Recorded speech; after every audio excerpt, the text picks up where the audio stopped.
Go ahead in your packet. I'm looking at page 13. Son of a...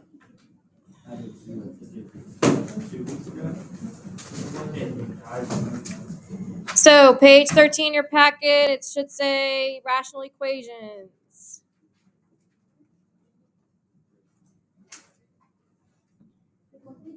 $13. So again, make sure you got Desmos pulled up on your Chromebook because we'll be using it a little bit today. All right. So our second to last lesson, we're breaking away from the simplifying aspect and getting more into the solving aspect. So now that we've done everything with simplifying, we've done the multiplying, the dividing, the adding, the subtracting, the complex, all that loveliness. All right. We're now getting into solving equations. In my opinion, the equation solving is a lot easier than the simplifying. All right. So today we're talking about how to how to solve rational equations. And there are two different methods that we're going to talk about for it. And honestly, either one, it just depends on what the equation actually looks like. All right. But those two ways are things that we've already talked about before. Now, I'm going to start with the word problems because honestly, like the other equations, so today we're doing 4.4 and 4.5 because 4.4 is the word problems, 4.5 is the actual solving equations. They go hand in hand, all right? So in reality, we're mainly going to do 4.4 and a smidgen little tiny piece of 4.5 just to finish it up, all right? But all the skills that I'm teaching you go hand in hand. And to be honest, with the word problems, the hardest part of them is just setting them up. That's the hardest part. The actual math isn't bad. All right, so going into the word problems. So the first type of word problem that we're going to be looking at is the distance ones. So if you remember anything from physical science, or you may have learned this in another math class, but if you want to find the distance, all it is whatever rate you're going times the time it took. So for example, let's say I was driving my car at a steady rate of 60 miles an hour, meaning I had the cruise control on, that wasn't changing. All right.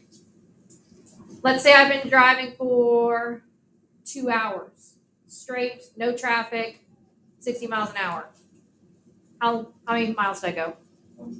120. All right. That's what I'm talking about. All right. Now, distance is rate times time, meaning we can find the other two. So for rate, we can do distance divided by time. And for time, we can do distance divided by rate. This one specifically is the one we're going to be using a lot today. Now, do I have any boaters in here? So people that have driven boats, been on boats, know anything about boats. All right. This first problem, talking about upstream, downstream. All right. So think boats. So if Reuben went canoeing on the Neuse River, he traveled 20 miles downstream, turned around and traveled the same 20 miles upstream. And the trip took him a total of 7 hours. If his canoe travels at 8 miles per hour in still water, what is the speed of the current in the river? So for my boat people, if you're going with the current, then upstream or downstream? Downstream. So if you're going with the current, it's downstream. Are you going faster or slower? Faster. So upstream, you're going against the current, so you're going slower. Does anyone know what still water means? No current. All right. So that's exactly what we're talking about. So still water, we're talking about no current.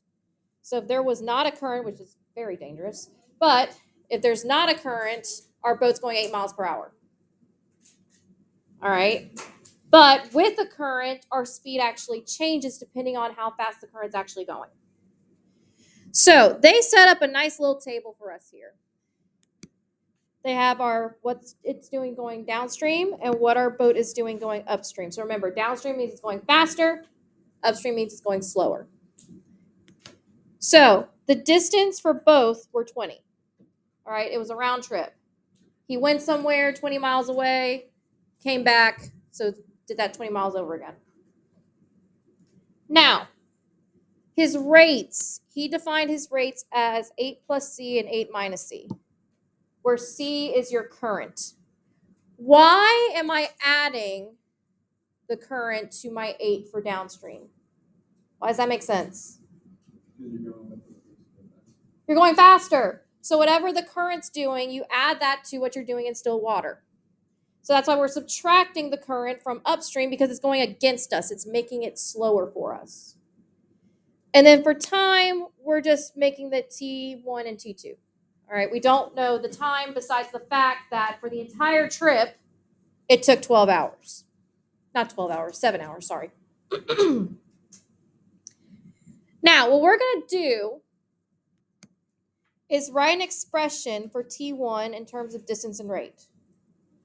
So first off, how do I find time with distance and rate? T is equal to what? What's the formula for time? In terms of distance and rate, what's the formula? Distance over rate. All right, remember this one that I was pointing to earlier? That's the one we're using a lot today. So distance over rate. So if I want T1, so look at the row that has T1 in it. What would I put for D? 20. D is equal to 20 here. What would I put for my rate? 8 plus C. It's just what they put there. So this is my R. And we're not going to do anything with it yet. We're just making an expression. So that's for T1. We're going to do the same thing for T2. We're going to write in terms of distance and rate. So still using distance over rate. What's my D for T2? So we're going upstream now. 20, that's still my distance, so that's equal to D. And then what's my rate? 8 minus 6. Or that's C. Lord help me. Minus C. It's y'all's fault. Hush. All right, now, remember, it said that entire round trip took 7 hours. So the total time is 7 hours. So in other words, if we added our 2 times together, that would give us 7. So guess what? To set up our equation, all we're going to do is take the values that we got for T1 and T2 and substitute them in to their respective places here. So my equation will be 20 over 8 plus C plus 20 over 8 minus C is equal to 7.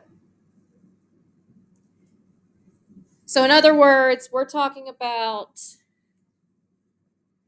the time it took to go downstream, the time plus the time it took to go upstream, that would equal 7 hours.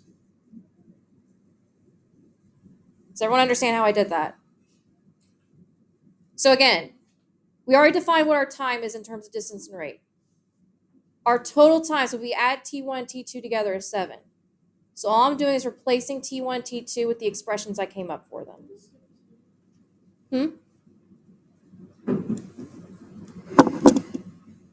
All right, now we wrote a rational equation. Why do you think it's called a rational equation? So up until now, the only thing we've been dealing with is rational expressions. And we've been simplifying them, not solving for them. So what makes this a rational equation, not a rational expression? It's kind of in the name, equation. An equation always has a what? It always has a what? I heard it. There's one thing in this that's different from what we've been doing. One symbol. An equal sign. So, why is it an equation? Because of that little equal sign right there. So that makes an equation. We're still going to solve it, but on the next page. All right. So that makes an equation. All right. An expression. So, little vocabulary lesson here. Expressions you can only simplify, meaning you can make it a smaller expression, but you're not actually solving for a variable. Equations, you're solving for a variable. All right? So, in other words, a rational equation is just fractions within the equation, and your variables are typically in the denominators. All right? Now, let's actually solve this bad boy. All right? So on the next page, same thing, same equation. They just already typed it for us. Here's our steps for solving. And again, this stuff is, stuff that we've already done technically. So, first thing we're going to do is find the least common denominator. So first off, I need to make sure all of my parts of the equation has a denominator. So what's the only part of this equation that doesn't have a denominator? The 7. So what do I need to do? Put it over 1 so it has a denominator. Now, we talked about this yesterday. How do I find the least common denominator? What's the surefire way to do it?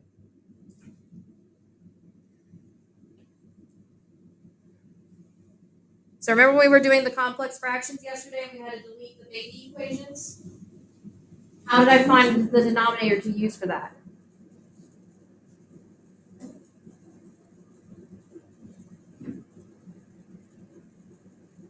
So the first step is to look at all 3 denominators first off. And then what do I do?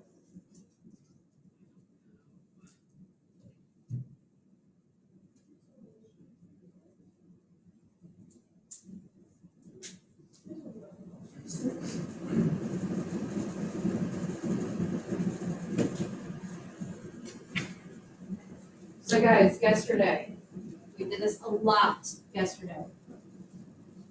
So remember when I had like x over 9 plus x squared over 2, and then 3 over x plus 5 over x squared?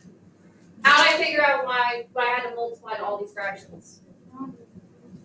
You would take the denominators and do what? Multiply them together. So what do you think I'm going to do here? Take the denominators, except for the ones that repeat, and multiply them together. So that's what I would lean towards. So in reality, this is just going to be 8 plus c times 8 minus c. And you can multiply it times 1, but what happens when we multiply anything times 1? It's the same thing, so you don't really have to write the times 1. But that's how you find at least a denominator to work with. All right, you just take all of the denominators and you multiply them together. Remember what I said, if you ever can't figure out the least common denominator, just to get a normal common denominator, you can always multiply the denominators. All right. Now, we are now going to do the same trick that we did yesterday. We want to get rid of those denominators. So in order to get rid of those denominators or clear the fractions, I'm going to multiply my expression by my common denominator. So I'm going to multiply the entire expression by 8 plus c times 8 minus c over 1. Now, you may think, oh, that sounds like so much work. It's really not. All you do is take this expression, slap a 20 in front of it for the first 2, and a 7 in front of it for the second 2. And then this 1 on the bottom, well, anything times 1 is itself. So this now becomes 20 times 8 plus c, 8 minus c, all over 8 plus c, plus 20 times 8 plus c, 8 minus c, all over 8 minus c, is equal to 7 times 8 plus c, 8 minus c, all over 1. This starting to look familiar? We did this a lot yesterday. Come on, guys, give me something. Starting to look familiar a little bit? What do you think I want to do next? Nope. So when we got to this stage yesterday, like if we were breaking down the right, we start crossing stuff out. All right. So for each individual fraction, we're going to cross stuff out. So for this first fraction right here, what can I cross? 8 plus c. Those are gone. What am I left with? 20 times 8 minus c. All right. My second fraction, 8 minus c's. They're gone. What am I left with? 20 times 8 plus c. And then if we have anything over 1, what is it? It's just itself. So this is now 7 times 8 plus c times 8 minus c. Oh, and looky there, the denominators went bye-bye. So now we have a fairly straightforward equation. We're now just have to distribute and do some solving. All right? And that's exactly what I'm going to do. I'm going to do some distribution. So I'm going to distribute over here. So what's 20 times 8?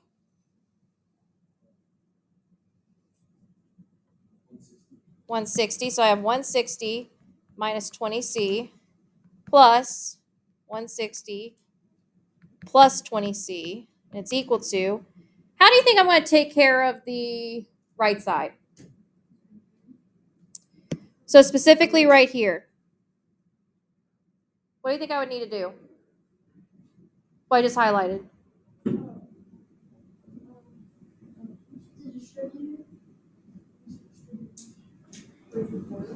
Foil or box method. Good. So for this part, we would either foil it or we do box. And then distribute the 7 at the end. So I'm just going to do a quick box. I'm just going to do it off to the side over here. So I got 8 plus c up top, 8 minus c on the side. So that's 64, 8c, negative 8c, negative c squared. Now, if I were to combine like terms, what happens right here? So if I combine like terms, what happens to 8c minus 8c? Cancels. So all we really have is 7 times negative c squared plus 64. Then I can just distribute the 7. So I have negative 7c squared plus, can someone do 7 times 64 for me? You guys got calculators in front of you. That's what I expect. I just don't have it in front of me. That's why I'm asking. So 400 what? So 448. Now, if I combine like terms on the left side, so the 160s will go together. What happens to my c values though? They also cancel because negative 20c plus 20c is 0. So this would equal 320. And you know what? That now seems like a pretty manageable function to me. All right? Because now we just got to get it to where the c squared is by itself so that we can take a square root. All right? So what's my first step to get the c squared by itself? Subtract that 448. Would someone do that in their calculator for me?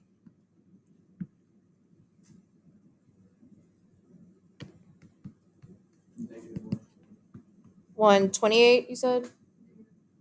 Yeah, negative 128. Okay. All right. Now, what do we do next to get the c squared by itself? By, not just 7, negative 7. Now, that won't give us a pretty number. So what we're going to do is just, what happens if we divide negative by a negative? It turns positive. So we get 128 over 7 is equal to c squared.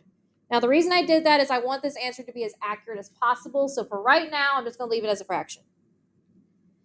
And then finally, how do I get rid of the square? Take that square root. So in my calculator, I'm going to do 128 over 7. I get 4.27 and a lot of extra change. All right, so we're going to round this to like the nearest tenth. So my current is going how fast based off of that? So C is approximately going how fast? 4 point what? 3. What's my units? If we're talking rate. Miles per hour. Don't forget your units. So my current is traveling approximately at 4.3 miles per hour if that's what I'm doing for that round trip in order for it to take me 7 hours. 7 hours. Well, they're in a canoe, so.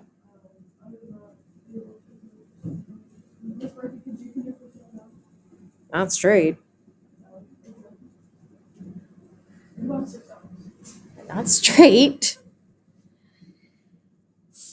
So again, this is called your LCD method. Now, it's not bad because we technically already learned it yesterday. All right, we just had to add the solving aspect to it. All right. Let's try another one. So, fairly similar problem. So a small jet has an airspeed, so that it's still air, so if there's no wind, at 350 miles per hour. During one day's flight, the pilot knew that the plane could fly 124 miles with a tailwind in the same time it took to fly 116 miles against the same wind. So they call that a headwind. And it wants to know what is the rate of the wind. So very similar to currents. So I drew this picture in second period, but if you look right here, I got my little plane here. All right. A tailwind means it's flying up the plane's butt. All right. So in other words, it's going with the plane. So it's the same thing as going downstream. You're technically going faster. A headwind, it's blowing in the plane's face.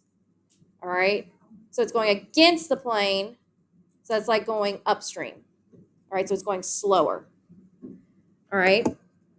So let's fill in this handy dandy little chart that they got here.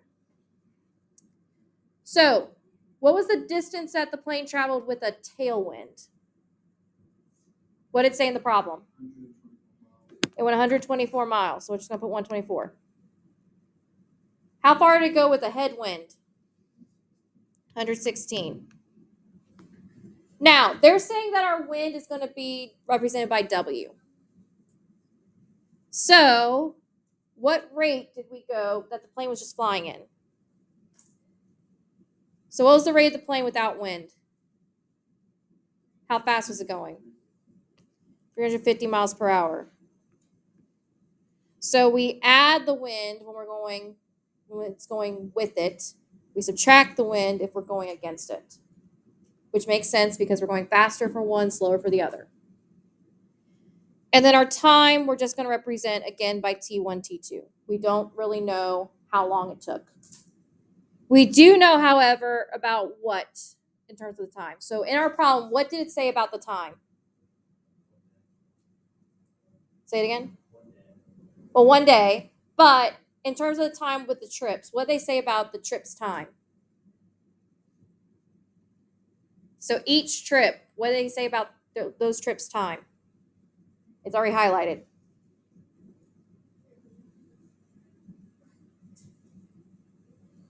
So they didn't tell us how long each trip took, but they did tell us that time-wise, it was what?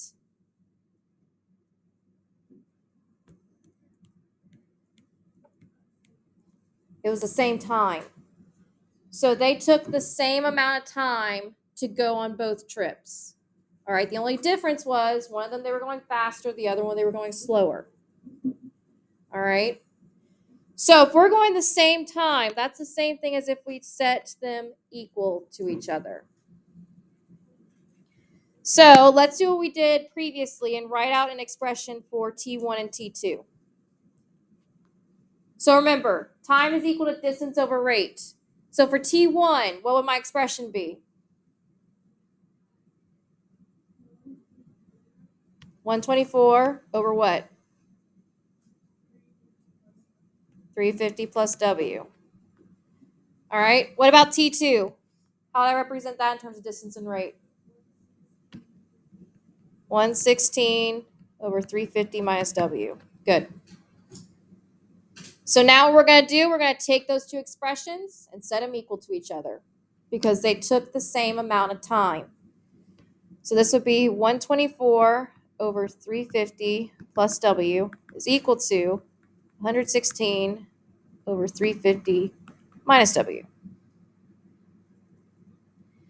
So that's our equation right there. Now, here's the beautiful thing. This one's actually a little bit easier because we don't necessarily need to get an LCD. We could, but we don't have to. There's a shortcut. So we just have two fractions that are equal to each other. There's nothing else being added or subtracted to them on either side.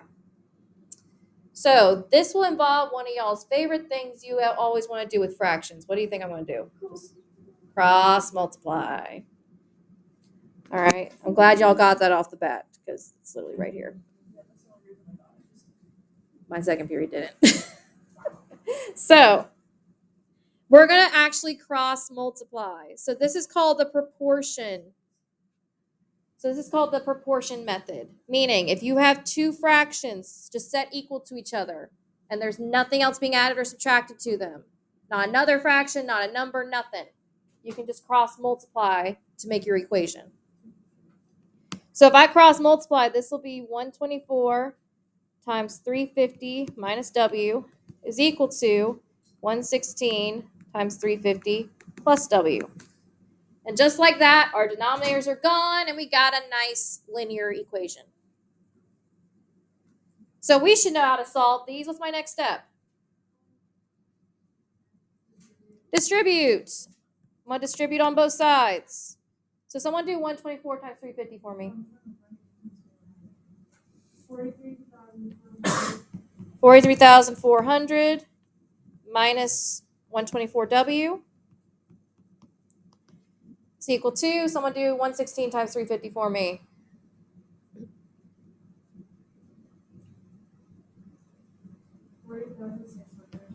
40,600 plus 116W. All right, so we've distributed. What's my next step for solving?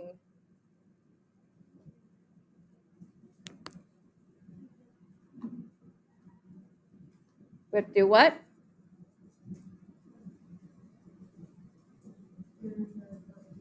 Right, we got to get the W on one side.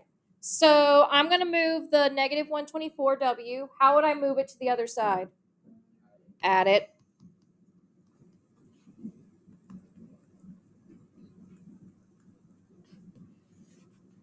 That goes away. I get 43,400 is equal to 40,600 plus 240 W. Now what do I do?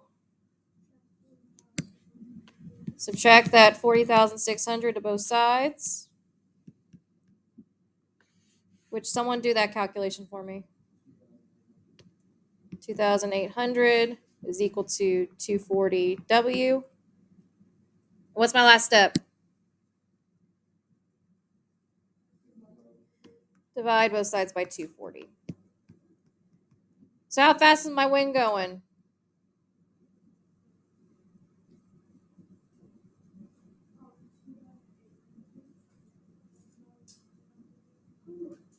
So after you divide the 240, how fast is the wind going?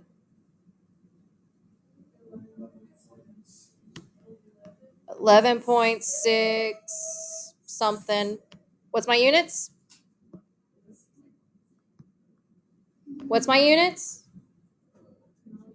Miles per hour. Units are important, guys. Make sure you include them. Now, we just did two problems using two different methods. So, we use the LCD method and we use the proportion method. So again, the difference is LCD you typically use when you have two fractions being added or subtracted on one side, and then something else on the other side. Proportion you use when you just have two fractions that equal to each other and nothing's being added or subtracted to them. All right? Now, technically you could use LCD for all functions. That's like kind of it works for everything. But proportion ones you can only use if you have two fractions that equal to each other. And that's it. Nothing being added or subtracted to it. Now, I just showed you how to do it by hand. Well, guess what?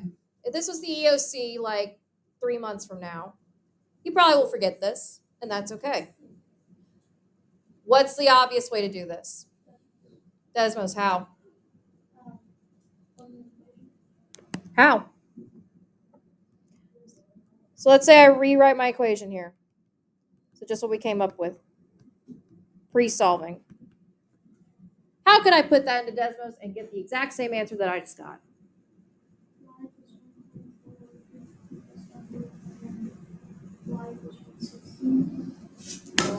Good. You set both equal to y. Plug it into Desmos, and then what are you finding? You're finding the what? Point of intersect.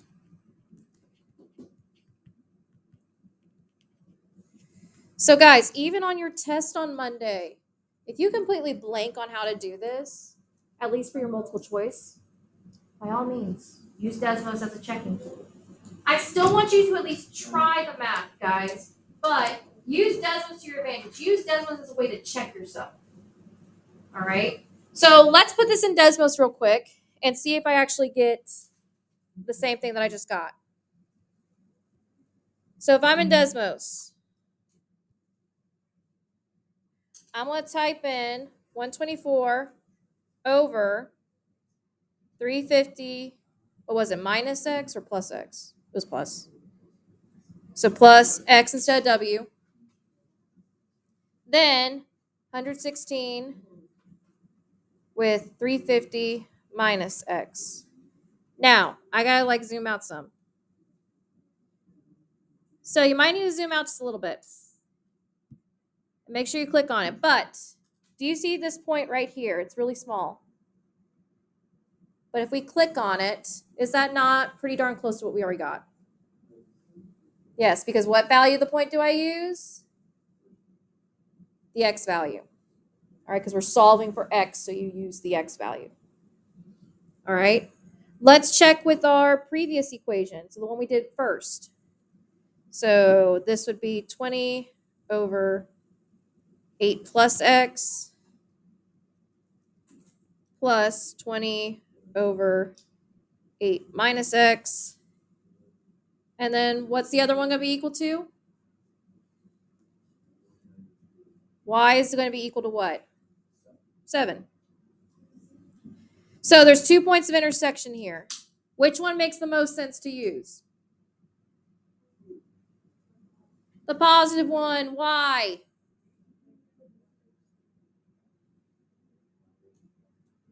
Guys, can you have a negative rate? No. You can't have negative speed. If this was Mario Kart, it looked like you're going backwards. All right? So, you would only use the positive one.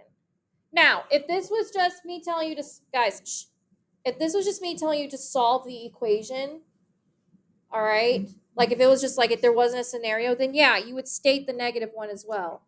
But in context, I only want the positive one because that's the only one that makes sense.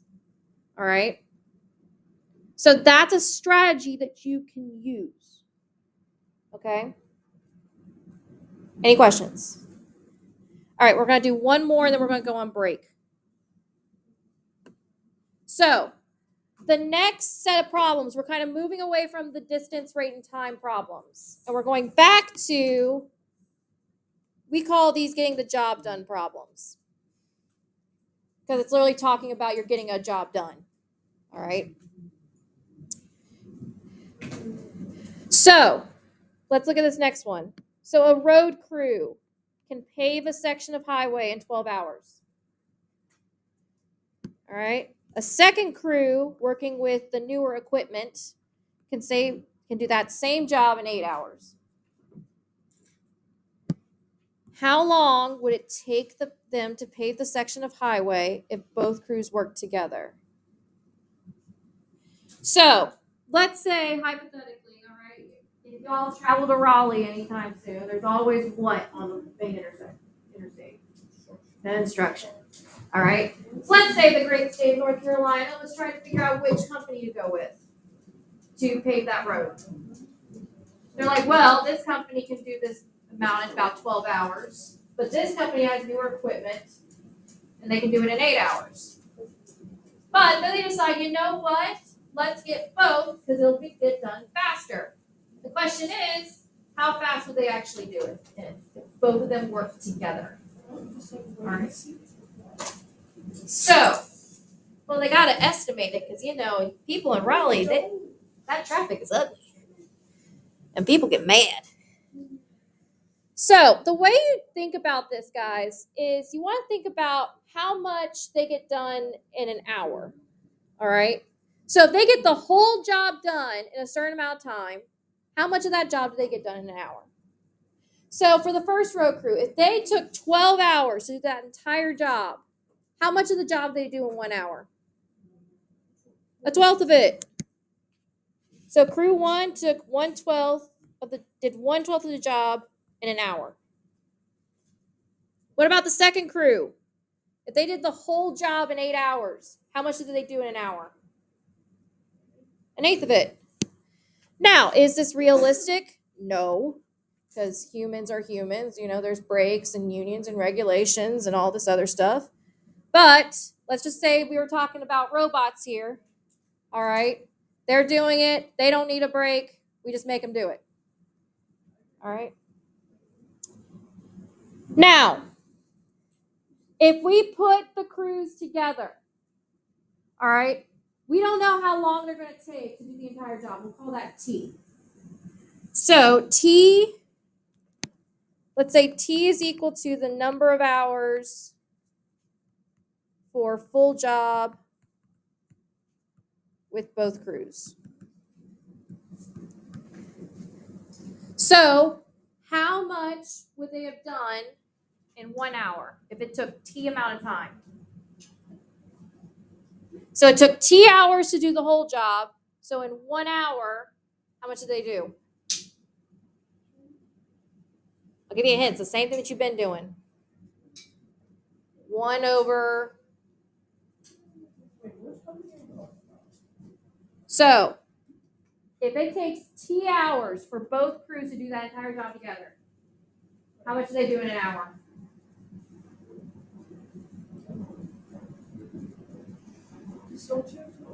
What fraction of the job will they do in an hour? For T. 3/12.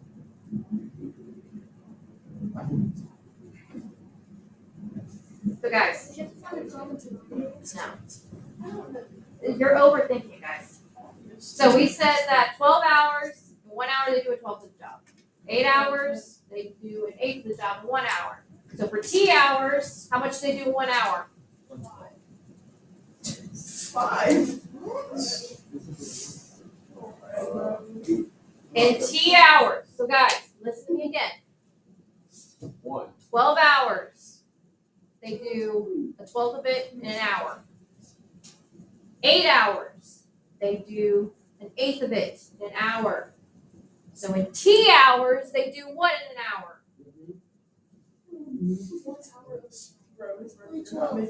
Yeah, you're not. Like, I'm trying, but my brain's not doing this.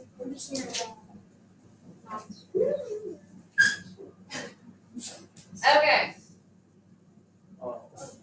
Not the number line. No.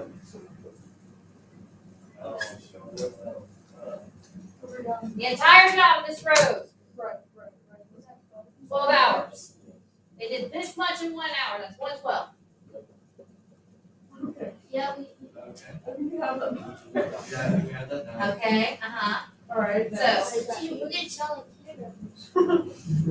And then they did 8 hours for the entire road. Okay. 1 hour.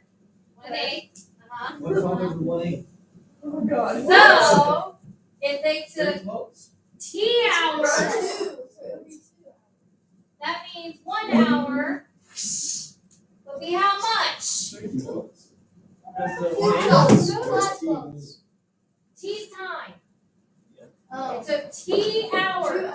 We don't know how much. And I don't care how much. 1 hour. I want an expression in terms of T. Oh, T slash what's what T? T equals 2 hours. Oh my, can we just have a breakdown?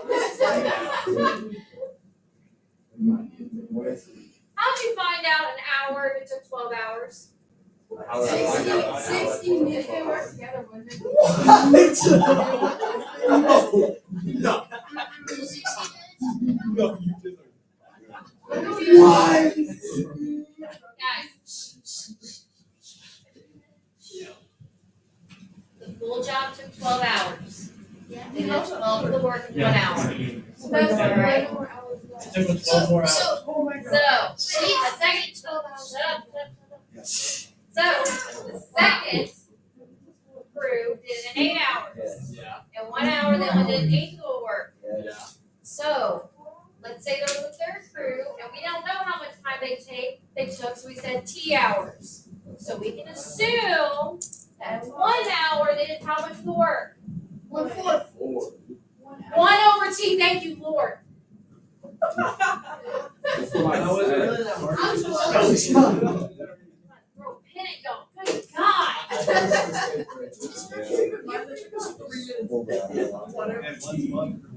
It was more than 3 minutes. Really? Good God. Okay.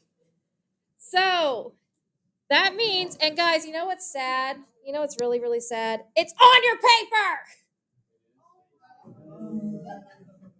Oh my. It's later. America. Yeah, she started guessing. So if T is the time it'll take to complete the job, that means in 1 hour, that's how much they did. You guys get it now? Yeah. So guess what? Since we're figuring out how long it takes them to do both, all we do is just add how much they do in an hour to how much they would do together in an hour. So that's our equation. And now we can solve it. Yep. So LCD. So this entire equation is talking about just in 1 hour. All right.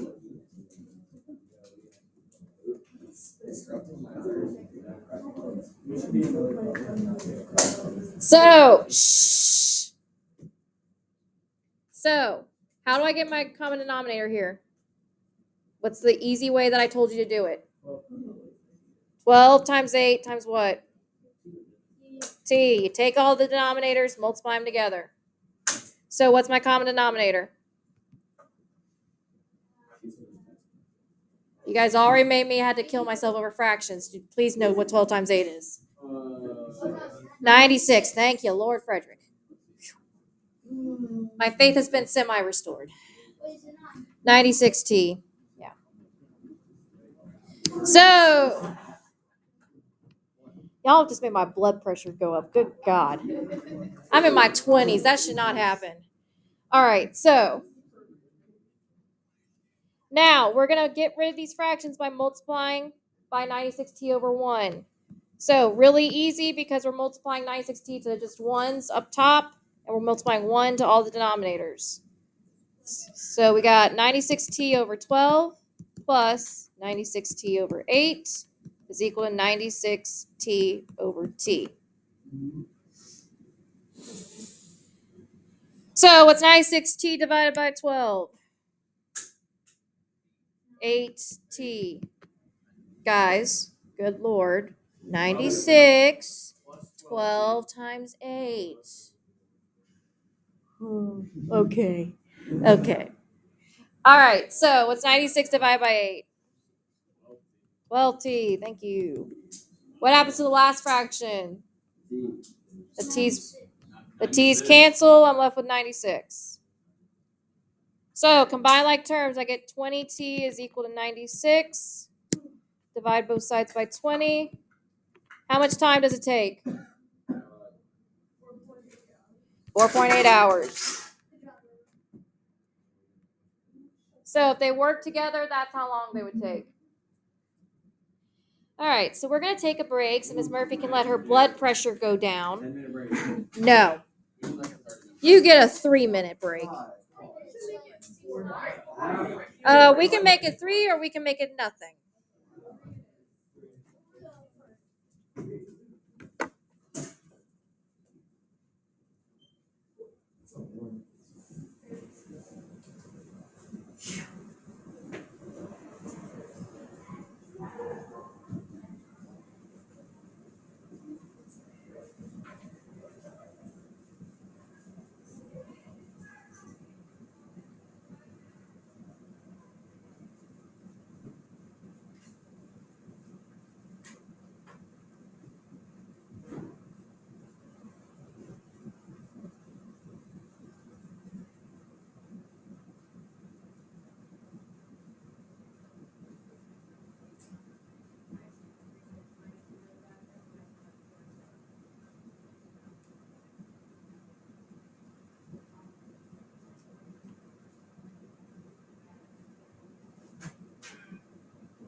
That's only Beba, that first year one. Only her. I was just so confused. Hey, Helen, you're welcome. He's correct. Shut up, Dylan, oh my God. Are we serious? Yes, yes. Are you looking for real? That's Sarah. Wait, so would it be better? I don't know, I don't remember. Never lost. I always had regular weights.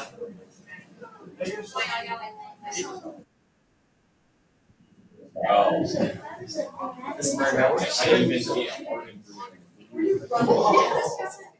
This is where I can use the bathroom.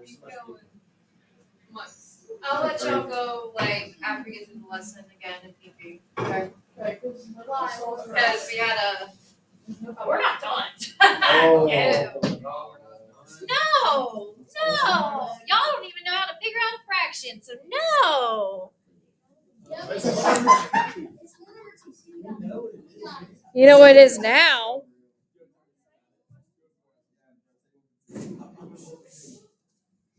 All right, so we're going to do another one similar to this. So,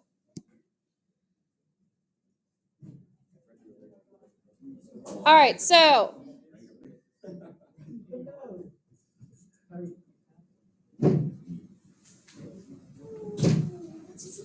y'all done?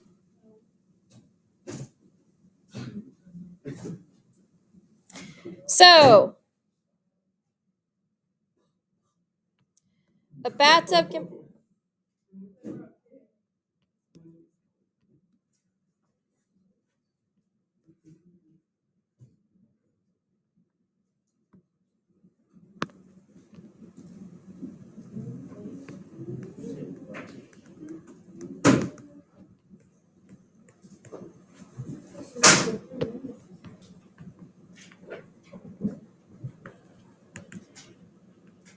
Can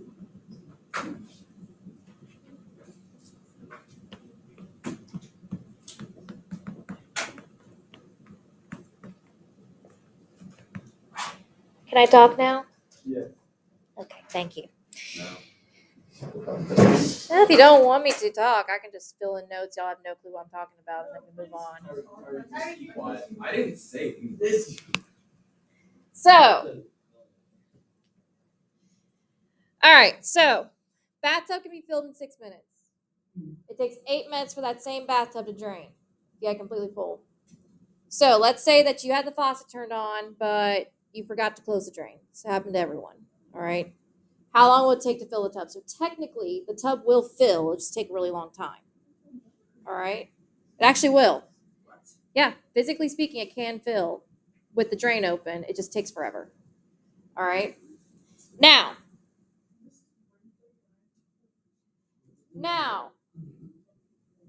so if it takes not an hour. So if it, guys,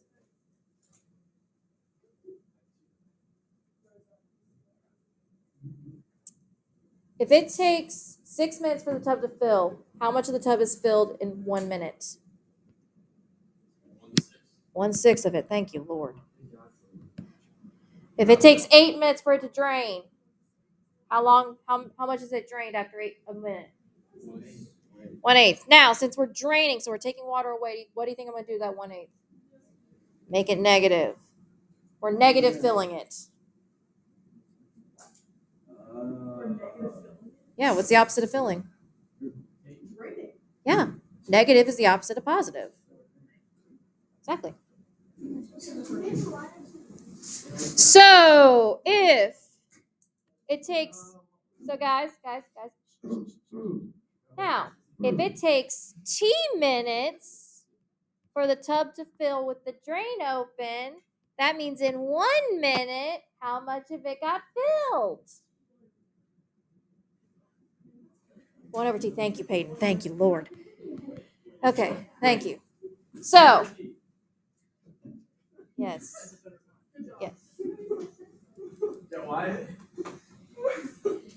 Lord. So, that's how long it takes for it to be.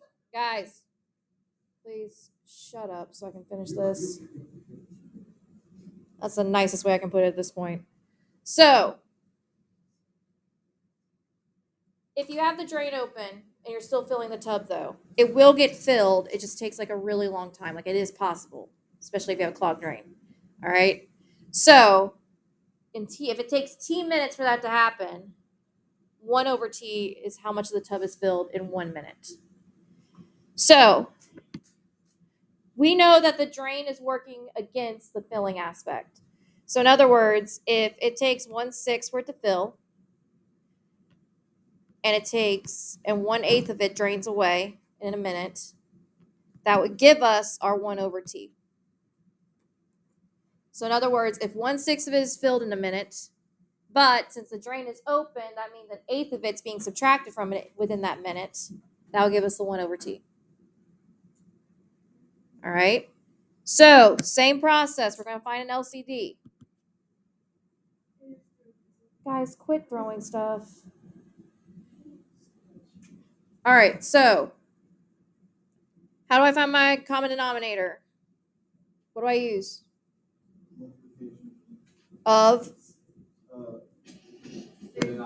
6 and 8. and good. Multiply all three of those denominators together. So 8 times 6 times t, which will be what? 48T. 48t. So I'm going to multiply this entire equation by 48t over 1. So remember, if you distribute all the way across, it's pretty much just the 48t over all three of our denominators.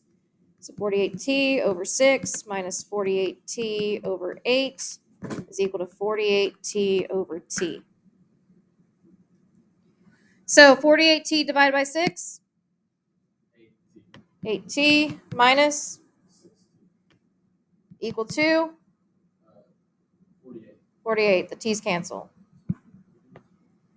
Now, all I gotta do is do what on the left side? Combine like terms. So this would be 2t is equal to 48. So how much time does it take if I divide the 2 over? 24 what? Minutes. So the tub will fill. It'll just take almost half an hour for it to.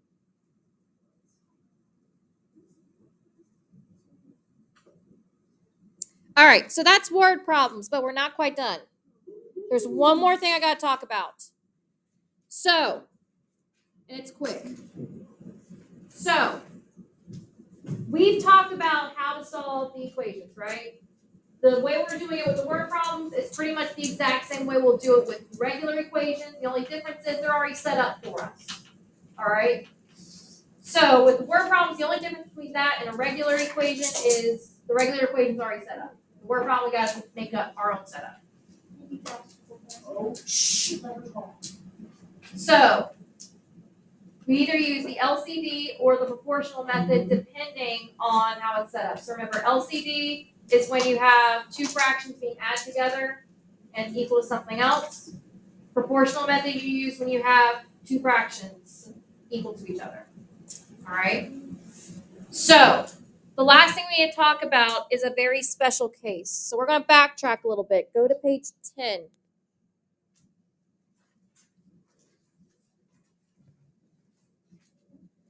So again, the reason I didn't do 4.5 is because it's literally, we've already talked about it just in a different setting. So like with the word problems, these two problems right here, if you look up, these two problems right here, you would use the proportional method because it's two fractions set equal to each other. Go a little cross multiply.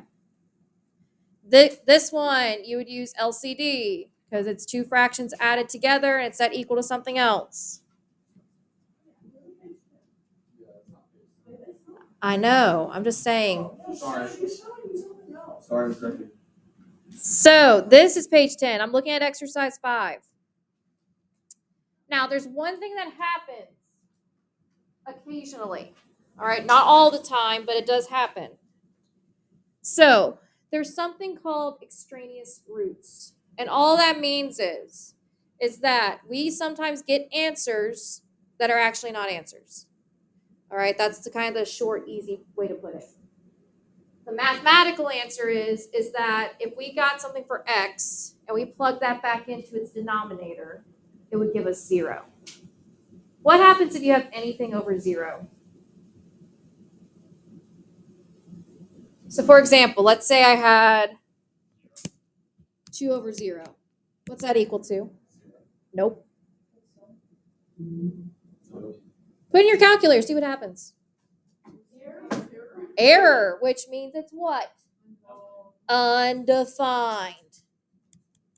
Meaning there is no solution. You can't say 0 because 0 is a solution. It's undefined. All right? That's what an extraneous solution is. It's a solution that we got when we solved it, but in reality, it's undefined. Because if you plugged it back in for your denominator, you would get a 0. That's what we call extraneous roots. And it makes it undefined. So, we're going to look at an example of when that happens. So look at letter A. So, the equation's already set up for us. Now, remember, this one's going to be solved by an LCD method because we're adding two fractions together on one side. So, to find that LCD, so think back when we were adding and subtracting. What would be your first step before you can even figure out the LCD? What was almost always our first step for everything that we've been doing in this unit? Starts with an F. Factor. We need to factor the denominators so we can see what those factors are, so we can figure out the LCD. In reality, the only thing we need to factor is that trinomial right there. Because x plus 5, x plus 3, there's no GCF, there's no squares or anything, so it just is what it is. So let's do a quick big X. What goes on top? 15. Bottom? 8. And then what are two numbers that multiply 15 add 8? 3 and 5. 5 and 3. If we did the snowflake, ax would just be x. So our two factors, I'm just going to rewrite this. So x plus 1 over x plus 5 plus 18 over, our two factors are x plus 5, x plus 3. And it's equal to 9 over x plus 3. Now I can see all my factors to figure out my LCD, because what did I say is true about your LCD here? What would you use?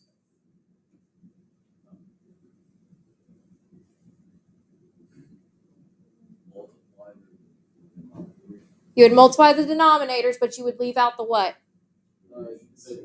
The doubles. So in other words, you just need one of each. So what would my LCD be? X plus 5 times what? X plus 3. So in other words, you just use all the factors, but you leave out any that repeat. So you don't have to rewrite the doubles. And now guess what? Same thing that we've been doing. We're just going to multiply this entirety by x plus 5 times x plus 3 all over 1. And again, not too much going into this, because we're just going to write whatever number is in the numerator next, or value in the numerator next to that x plus 5, x plus 3. All right?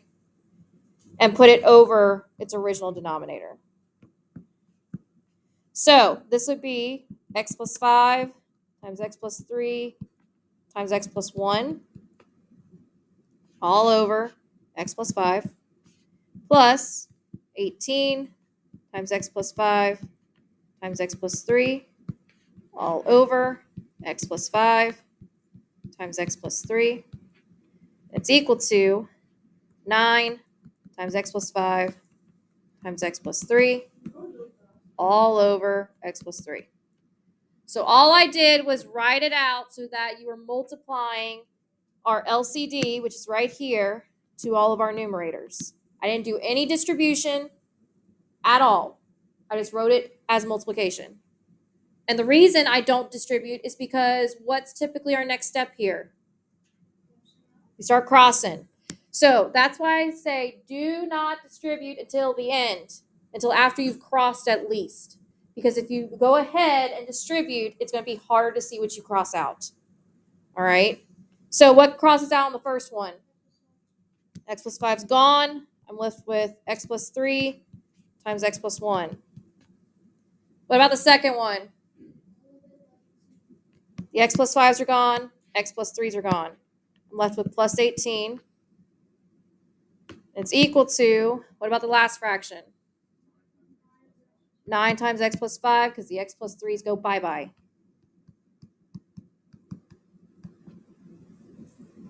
Now we got a nice little equation here. So, we already talked about this, but how do I take care of this? Foil it or box it. So I'm going to do a quick box over here. I have x plus 3, x plus 1. This is x squared, 3x, 1x, 3. So this will be x squared plus 4x plus 3 plus 18. Make sure you bring down that plus 18 is equal to, what do I have to do to the right side? So 9 times x plus 5, what do I do with that? Distribute that 9. So this will be 9x plus 45. Then what's my last step here? Combine those like terms, which is just that 3 and 18.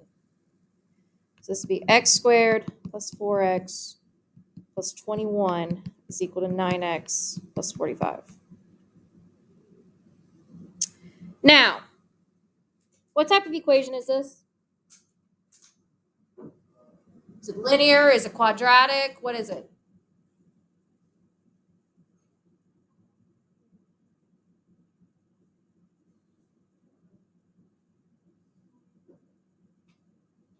It has an x squared in it, so it's automatically a quadratic. Thank you.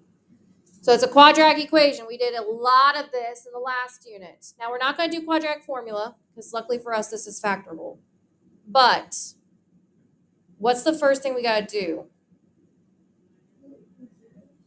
We gotta get one side equal to 0. So anytime you're solving a quadratic, you gotta start by getting one side equal to 0. So you would subtract the 9x and the 45 to both sides. And all that does is make it so one side's equal to 0. So this is x squared plus 4x minus 24 is equal to 0. Plus 4x. Yeah, you know what? Y'all have broke me apparently, so there you go. So,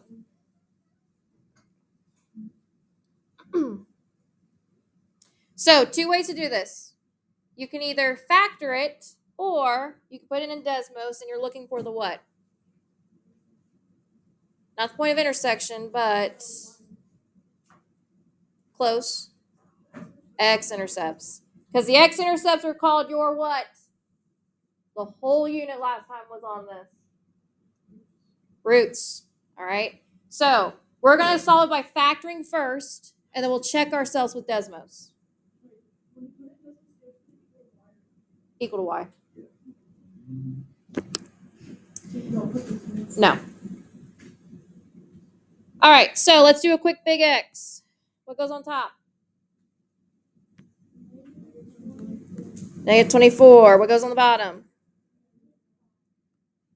Two numbers that multiply negative 24, add negative 5. So 8 and 3, and which one's got to be negative? You sure? 8. It's the 8. We're adding to a negative number, so the bigger one's got to be negative. So, have the x's, because that's our ax. So my two factors are x minus 8, x plus 3 is equal to 0. Now, again, we did a lot of this previously. So if I have the factors, how do I find the roots? Yeah, but if I want to do it mathematically. Set them both equal to 0, solve. But Julian's correct. Essentially, it'll just be the opposite. So add 8 to both sides, we get x equals 8. Subtract 3 to both sides, we get x equals negative 3. Now, if we checked ourselves in Desmos real quick.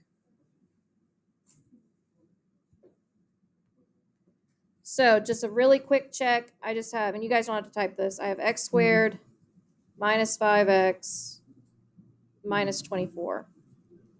X-intercepts, negative 3 and 8, so we're right. All right, now,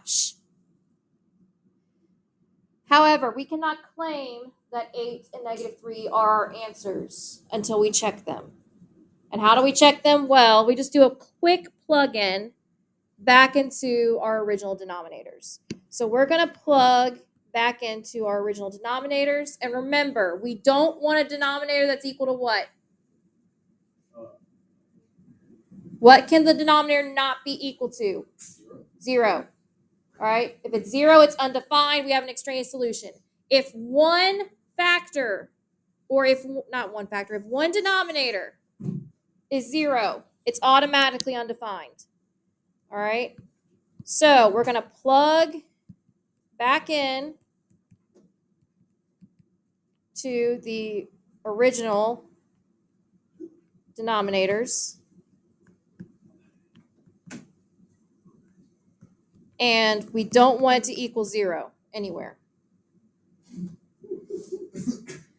So this you can do pretty quickly. So if I plug in 8 for the x, 8 plus 5 is what? 13. So this fraction's safe. 8 plus 5 is 13. What's 8 plus 3? 11. If we multiply 13 and 11, will that give me 0? No. Moving on. What's 8 plus 3? 11. So 8's safe. So 8 is an answer. 8's good. It was cleared. Let's try negative 3. What's negative 3 plus 5? 2. So we got 2 over here. And then what's negative 3 plus 3?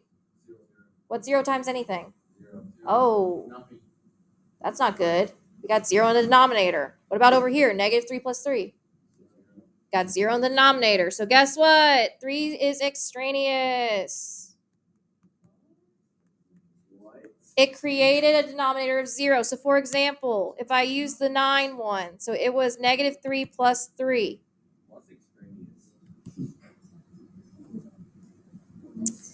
Read the top part. It's where it makes it undefined. Okay. So it's basically a false answer. Why do we have to do that? Because, like I said, this will make it so that if I plug it in, I get a denominator of 0, which means it's undefined. Undefined means no solution. All right? So that means, guess what? We just cross that out. It's not technically an answer. So our answer is x equals 8. Now, let me show you this graphically because it makes a little bit more sense graphically. So let's say I just put in my original function. So I just set both of my sides of the equation equal to y. So I have x plus 1 over x plus 5